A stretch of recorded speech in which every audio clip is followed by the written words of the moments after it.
actually wins, I wouldn't characterize it as referrals. I would really more characterize it as direct sales, right? But not just sort of blind direct sales in the way we think about maybe some outbound targeting strategies, but more so social graph sales. That's the way I like to think about it, right? So we generally try to zero in on exactly who we're targeting when we're sort of trying to drive new business opportunity. And the way that I approach it as the primary business developer in the company is through relationship triangulation, right? LinkedIn is my best friend. Hey everyone, welcome back to the MSP Pipeline. I'm your host, Kyle First, and today I'm with Kevin Michael, the CEO of Invizio, a 12-person MSP that serves South Florida's nonprofits, real estate firms, and independent K-12 schools for the better part of 2 decades. Kevin, welcome to the show. Thank you so much for being here today. Thank you. I'm happy to be here. Looking forward to our conversation. Love to hear that, Kev. You know, every successful company has a few defining moments. Today, we're going to pack yours. So let's start at the beginning, right? Invizio wasn't a pivot, right? You designed it as an MSP from day one, 17 years ago. What made you commit to that model before you actually landed a single client? That's interesting. I mean, it kind of gets into the history of how we started the company. You know, I was a 21-year-old kid, right? Sort of doing my MBA program, came across, sort of recurring revenue models and understanding just how impactful those are in terms of business growth. And started Invizio with my business partner, best friend of mine. We've known each other since we were kids. And our intention was to be an MSP, right? We really built from the day one towards that model, not really fully understanding what that meant, right? And so a lot of the earlier aspects or earlier times in the company, we started off just doing whatever we could, right? So, when we first launched, we had customers that were break fix. We had customers that were on retainer models, right? Something which, of course, we've phased out, block hour contracts, that type of thing. So, but as we grew, we definitely had always committed to that model. And once we were able to have a sustainable base of clients, we really did start enforcing that as our primary practice. Yeah, definitely. I completely understand that. I remember in our initial conversation, you said you had a speaker at an MBA program, hold up Mark Cuban's story, right? About recurring revenue, how that changed the way you saw business. What was it about that moment that made you go all in? Yeah, I think, so a lot was happening in my life at that point, so, I'm based in Miami now, but I was living in Dallas at the time, right? And I was working for Citibank, thinking about the next move in my career. I was in this leadership development program. I was supposed to go to New York for my next rotation from Dallas, and just couldn't find anything in terms of, that program that was exciting me in terms of new job opportunities that had opened. And so I was really at a crossroads thinking about my future. And I think sitting in that class, hearing the speaker talk about sort of recurring revenue models, that particular speaker had built a video surveillance monitoring business, right? So think of, Jack in the Boxes that are in that part of the country, and they would, have a remote operations center, right? Essentially a surveillance operations center monitoring those locations. And so what was really impactful about it for me was, well, this sounds like something that I could do, right? It felt like the idea is you just keep building, right? If you have one client and you stack another client, then eventually it all kind of comes together into successful business. So just that moment was very important and impactful in me deciding to start the MSP. Yeah, definitely. I mean, you started this business with a partner and zero outside capital. So what did the two of you actually tell each other about how long you could really go without an actual paycheck? You know what? It wasn't clear. I don't think we really thought about it. I think the convenience of being, as I said, we were like 21 at the time. So the convenience of being young is that you're also kind of dumb. And so, we didn't really have any expectations, right? We just said, we're going to try this thing. It's going to go one out of 2 ways. Either it's going to work or it's not going to work, right? And I think I was probably about 7 or 8 months in, realizing that the limited savings I had were running thin and having to make some calls to home to get the rent paid. That didn't last too long, fortunately. But then, kind of once we rounded out that first year, we had enough revenue to pay our rent, put food on the table, right? So I think that's really how that journey started, but without any real expectation around what the future may hold. Yeah. Hey, at least you made some money. You can't complain with that, right? Yeah, But I yeah, want to talk about growth, Kevin. So when yeah. people look at Invizio today, right, they see the result. But I want to understand what actually built the pipeline. Was Invizio is built on relationships, not really outbound. So walk me through your last 10 clients, where they actually came from. That's a great question. So I think if you look at our business, the entirety of the 17 years that we've been operating, we've gone through different phases or cycles with the company, right? And so when we first launched, for instance, we tried certain things in terms of uh, ads, right? We ran Facebook ads. That's how we got our first client. And the thing about that time was, Facebook ads are very inexpensive then, right? It's not your Yeah. typical cost as it is today. Even paid search was, but we had limited budget. So we started off doing that. And I think the cycle was, you market, you advertise, you try to win some Mhm. business. Then, as a two-person shop at the time, now we're busy working, right? Keeping that business going. And so we went through these cycles of, advertising, marketing, and then working, right? And then eventually what we settled in on was really being a relationship driven organization. So a lot of if I were to think about our last 10 clients, I'd probably say 8 of them most likely came through some sort of referral. Mm. Because we've just been in the business at this point for 17 years so long. We have a reputation. Folks we've worked with before have moved around, to other companies and brought us along in some cases, right? Hey, I used to work with this really awesome MSP where we were, and you guys don't have your IT together at all. So how about Yeah. we give them a call and see if we can make it work? So that's what a typical referral conversation sounds like for us today. Mhm. Someone who's had the experience of working with us and being able to say, hey, I see that you need this, or I've joined this new organization and I think you guys can help, So that's Yeah, what, definitely. I mean, if you sorry, go ahead. yeah, that was it. That was it. Yeah. Okay. No, yeah. I mean, like if you had to split it, right? Events, BNI, referrals, press releases, what's the rough percentage from each where you get a client, would you say? Hmm. I mean, I'd probably say 80% referral. It's probably Mm. high in that number, right? 80% referral. I would say 10% of it has come from other means, right? Whether it's networking or some other form of direct outreach that we've done in the past. That would more or less characterize our client book of business. Yeah. Yeah. I mean, like a lead that comes through a referral versus one that just finds you cold. How Yeah. different is that close rating?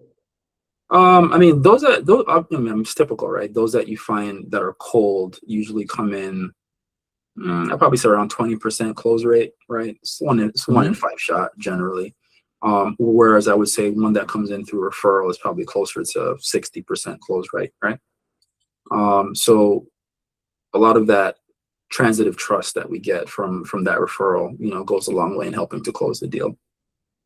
Yeah, definitely. I mean, and I understand you work with a lot of nonprofits, real estates, but like from that first conversation to sign contract with a nonprofit or a real estate client, how long does that cycle usually run for? I mean, it varies, quite a bit. Particularly for organizations that are thinking ahead, maybe they have an existing relationship that isn't working, and they know what their contract life cycle looks like. They may Mhm. start looking a year in advance, right? In some cases, but I would say most opportunities that come through our pipeline are usually going to be somewhere in that 3 to 6 month time frame from the Mm. time that we first get introduced to the opportunity to the time that it closes. We recently worked on a pretty significant opportunity with a local nonprofit that, their process probably ran us about 4 and 5 months, right? In terms of how long it took between the time they said, hey, we really want to talk, and the time we got through the entire process. And they were sort of unique because in their case, they used a third party consultant to sort of drive them Mhm. through the process of procuring, right, a new MSP relationship. And so even with that added layer, it still took about 4 to 5 months for us to get to the finish line. Didn't win the deal, but it was kind of the process. Yeah. Yeah, you got to trust the process once in a while. Yeah, you know, trust the if process. Invizio could run on only one channel starting tomorrow, whether that's networking, BNI, or referrals off client success stories, which one do you think actually wins at the end of the day? I think what actually wins, I wouldn't characterize it as referrals, right? I would really more characterize it as direct sales, right? But not Mm. just sort of blind direct sales in the way we think about maybe some outbound targeting strategies, but more so social graph sales. That's the way I like to think about it, right? So we generally try to zero in on exactly who we're targeting when we're sort of trying to drive new business opportunity. And the way that I approach it as the primary business developer in the company is through relationship triangulation, right? LinkedIn is my best friend.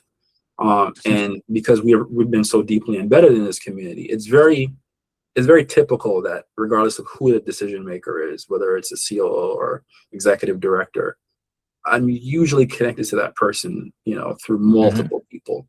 And so it's really about finding a safe, sort of non-intrusive way of connecting with that person initially and beginning to build that relationship. And so what I've found is that works really well. And that's one channel that if I had to pick one channel, that's the channel that I would take. So you're basically saying like owner-led sales. Owner-led, direct to decision maker, but through social capital, right? I think that's the way I think about it, right? Because Miami is a very relationship-driven town. I mean, everywhere is really, but Miami is sort of what we locals like to talk about as being a big small city. Once you sort of get into individual, industry circles, you realize it's really a small subset of people that are in that.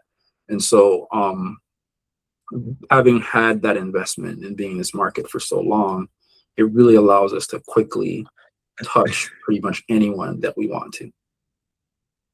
Okay, no, I definitely can understand that, but a little curious though, it's like, what's actually running service delivery day to day at Invizio? Is it your RMM, your PSA, your ticketing stack? Well, I mean, it's all of the above, right? Okay. We have our stack just like any other MSP, and we historically have been a data shop, and so we still operate on certain data products. But then we also have, a couple of new tools that we've added around automation and AI that are also helping to run that stack. And then there's a human element, right? The team, the service manager, sort of seeing how things are going on a day-to-day and directing traffic. So I think that's really the combination of how operations kind of runs here. I would say that one of the things that might be unique about us is the fact that we're split both domestically and internationally in terms of our service team. So our actual service team engineers, probably about 60 to 70% here in the United States. The remainder are near shore to the Caribbean region. So unlike a lot of our local competitors that maybe are doing Latin America or maybe even further east to the Philippines as an example, we're very heavily invested in nearshore Caribbean talent, just because we think there's a tremendous opportunity there that not many MSPs have leveraged. Interesting. I haven't heard that one before. I like that, Kevin. It's a good one right there. But every index needs its failures, right? Not just the wins. Before Invizio went all in on organic growth, you started with Facebook ads, like you said. Right. What wasn't working about, paid social that made you kill the idea? I mean, just that it's not typically as well qualified, right? At least at that time, it was much harder to qualify who was coming in through those sources. And you find a lot of window shoppers, not necessarily folks that are interested in really having a deep conversation about the services that we offer. And we tried that for a while. I mean, we've been doing this so long. I think even direct mail we did when we first launched, right? That was one of our very, very first marketing investments, was to run a direct mail campaign targeted at professional services. And I think I still have one of those clients today. So we would have run that campaign back in 2009, maybe, right? And I still have one of those clients today as an MSP client. But same thing goes, right? It's a lot of, you put out a lot of effort into building and creating those campaigns, and it's hard to track, and it's also hard to really see consistent return from that. So we shifted away once we really started getting busy, right? Growing the MSP and seeing that organic growth happen through referral. Then we just sort of shifted more towards that direction. But I would say that we're at an interesting point now with the company, right? We've scaled enough, and I think we do realize that that's not the only channel that we really need to engage in, right? And so we've recently made an effort to start, being more high touch in the markets that we're trying to build with, right? And so one example of that is we recently sponsored a nonprofit conference that happens here annually in Miami, right? We had our table, we sponsored the cocktail hour, we had really great brand placement at that event. We had some, if you will, lead magnets, giveaways, things that allowed us to collect some information. And so out of that, we're seeing, some good traction. I think the nonprofit industry is one that's also heavily relationship driven.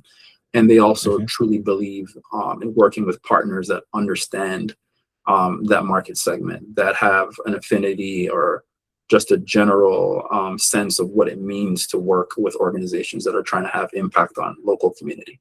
And so being face-to-face and having a presence in those environments is part of our strategy going forward. Yeah, definitely. I mean, I also understand, you work with a lot of real estate and K through 12, but why those specific industries? Yeah, I think so. We recently went through this exercise as a company of redefining what our mission is as an MSP, right? And of course, it's run IT, fix IT. I mean, this is pretty much what we do. But I think at the core of it, when we surveyed our team and we thought about our existing book of business and we thought about the relationships that we have with our clients, what we always came back to was this idea around helping organizations that are changing the world do what they do, right? And so, our mission is essentially around that, right? Is helping organizations that are having impact. And so that's why, the focus in nonprofits in K through 12 schools, because nonprofits for the most part are doing some sort of good in the world, right? And I can't think of anything that's better than helping to mold and shape the next generation, which is what the K through 12 sector does. So and we found just working in those spaces that the personalities are different, right? Not to say that they're any less demanding than any other market segment, but I think there's just a greater sense of shared commitment, right? And with those types of clients when working with their vendor partners. And so that's been the primary reason why we worked with those industries. Yeah, definitely. Now, I'm actually just thinking about this. Like, if I handed you the next dollar of growth budget today for Invizio, starting from zero, where would it go? Say that one more time. You said the next. So, if I handed you the next dollar of growth budget today, starting from zero, where would you put it? I would put it almost exclusively into small group lunch and learns with our target customers, right? And I love that. And also not only the target customers, but the centers of influence that drive referrals. That's exactly where I put it today. Okay, I like that a lot. And we go, what would you say is the hardest part of growing Invizio's pipeline right now? Like, is there something very specific that might be a little difficult for you and your company at the moment? I mean, good question. I think the main challenge right now, and I think every MSP owner at this stage is perhaps, navigating that, is, you generally pretty comfortable with the book of business that you built, right? And a big part of, if you're still the owner selling, many cases you're still wearing multiple hats, right? We're a 12-person MSP, but myself and my business partner, we're juggling quite a number of roles, project management, account management, just sort of depending on the day. And I think the biggest obstacle, right, which is not directly related to selling, is how do you free leadership up, right, to be more focused on business development activity, right? And so that's something that I'm feeling acutely right now as an MSP owner, is how do I make that transition from being involved in the business as much as I have been historically into being one where I can just focus on the thing that I do best, which I think is to build relationships and make it rain, right? And so we're being very intentional right now about thinking about the roles that we need to be able to, free both myself and my business partner up to really go after opportunities. I love that. Really spend time in that part of the business. Definitely. I mean, like, you guys have been doing this together for 17 years now. That's pretty crazy. But like, if we go back to the very beginning before Invizio had a single recurring contact, right? No capital, no long-term plan, and your business partner sleeping on your couch while the two of you built this thing. What did that actually feel like? All of it was very exciting. Right. Mhm. I hadn't thought about this till just this second, but I remember the night, right, that we launched we launched our website, which we built ourselves, right? No marketing agency. And I remember the night that we were like, okay, it's done, it's designed, we're pushing it live. And it was a celebratory moment, right? We felt like super excited about having just gotten that far, right? And I would say that every step of the way has been fun, has not been without challenge, it has not been without, setbacks. But every day has been a learning experience. And I think that's a big part of why we still do it, right? It's a ton of fun. We've seen, not only have we seen business growth, obviously, profits, which come at some point. Yeah. All right. But also, we've had the opportunity to truly work with so many amazing people that have been team members of ours over the years and help to nurture talent. Some of our former team members have gone on, like service techs, level 1 guys have gone on to work for, pretty significant, Fortune 5 and Fortune 1 companies. And they attribute so much of their, their career success to having worked with us, right? And been mentored by us. And so I think, every part of the journey has been fun. Every part of the journey has been rewarding. Love that, man. Just curious, like how long before you guys actually landed your first client? I mean, probably about 3 or 4 months, right? In terms of like first, probably about first client, like first time we got anyone to pay us any money. And it was a Microsoft Exchange migration for a cigar company, in fact, which we landed on a Facebook ad, and they remained customers for many years. That was our first customer. But I mean, in terms of like first real MSP customer, it probably took about 18 months really before not only did we sort of figure out how to really price everything and be profitable doing so, but also it just took time to find the right customers that were already consuming that type of service and understanding what it meant to make that commitment. So, I pretty much say that's how it evolved. Yeah, fair enough. But like, what would you say actually replaced the paycheck you two didn't have? Was it events, BNI meetings, press releases on client lists? It was all in-person networking. I think BNI. Okay. So I joined BNI probably about 9 or 10 months into us operating the business, right? And I think what that provided at that time was a place to build credibility, right? More than anything else, right? So even though it may have been, a small, let's call it $250, $300 service call, right? It was an opportunity for someone to say, hey, I worked with Kevin and he's great. Yeah. And so I think, as small as those opportunities were, they compound, right? One of my most significant clients today was a second generation or third generation BNI referral, where it started with a realtor that I may have helped her dad out at his house, right, with some computer issue, don't remember what, and then ultimately, he had a great experience. She talked about it. Someone posted in a neighborhood chat, "Hey, I'm looking for an IT person." Then I got referred to a commercial realtor, and he was in a very sort of significant part of town. And next thing you know, he knows of an organization that's moving into a building nearby, and he put our name in the hat. And today they're still one of our largest customers, right? They've grown to that point. And so, I think even looking back at that, right, those small opportunities lead to big wins. And so that's the way that we've grown, and that's how we started, right, with this.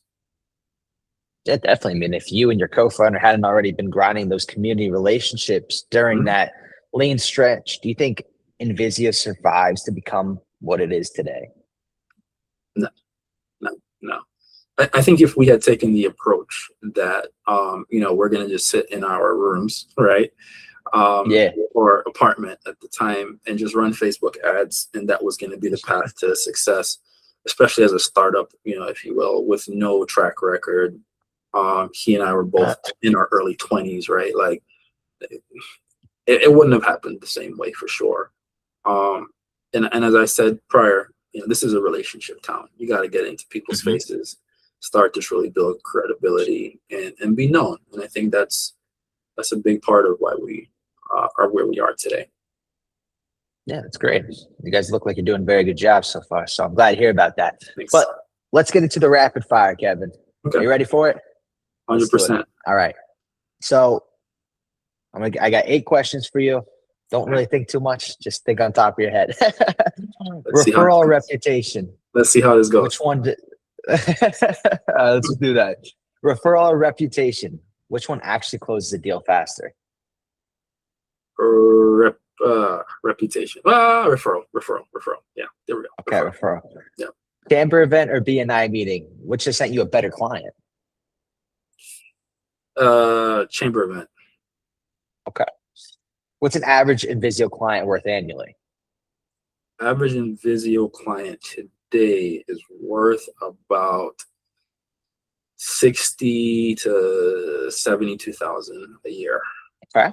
Yeah. Your best ever client relationship. Where did that lead come from? Best ever client relationship. Civic organization. Okay, nice. So someone I knew from a civic organization literally sat me down next to someone who was starting the school. I love it. That's great. But what one thing every MSP owner should stop doing in their sales process today? One thing every MSP owner should stop doing this. That's a tough one. I would say talk too much. Talk too much. Fair enough. I like that answer, honestly. Yeah, quarterly business reviews. You think they're overrated or underrated for your biggest clients? I think quarterly business reviews, even with your largest clients, is too far out in terms of like maintaining a strong relationship. Currently we run monthly meetings with some of our largest clients. And I think that helps significantly. Waiting 3 months means it's 3 months worth of conversations that could have been had and didn't happen. Yeah, definitely. It's always good to be fast and right on it. Love that. What do you think the fastest way to blow up trust with a nonprofit or a school client? Fastest way to, with any client, it's not even just those clients, is to overpromise, underdeliver. I like that. What number every MSP owner should track but doesn't? That's a really good one. Profitability by customer, I think, is probably the biggest one. Knowing exactly, what those relationships are truly yielding, like when you fully burden all the costs in. Yeah. All right, good. All right, well, listen, this is our last question here today, Kevin. It's one of my favorites as well. But like, if you were able to sit down with the version of yourself back before Invizio had its first recurring client, what's the one piece of advice you'd give them? Always be selling. I talked about just the idea that you go through these cycles, especially as you're building an MSP, where you're selling, then working, selling, then working. I think finding a way to always sell, even when you're super busy, is probably the quickest path to growth. I love that, man. And, that's exactly why the show exists to do. Pull the real growth story out of an operator who built it with a shortcut. Kevin, where can people find you in Invizio? Well, I'm easy to find. So obviously you see it up here. Invizio.com is the best way to find us. I'm Kevin V. Michael on pretty much every social media platform, LinkedIn as well. Best way to find me. So yeah, just reach out there. Love it. Well, that's the episode today. Follow the MSP Pipeline wherever you're watching. Thank you once again for taking the time to tell your story today, Kevin. It's a pleasure having you, man. I appreciate it. Thank you. All right.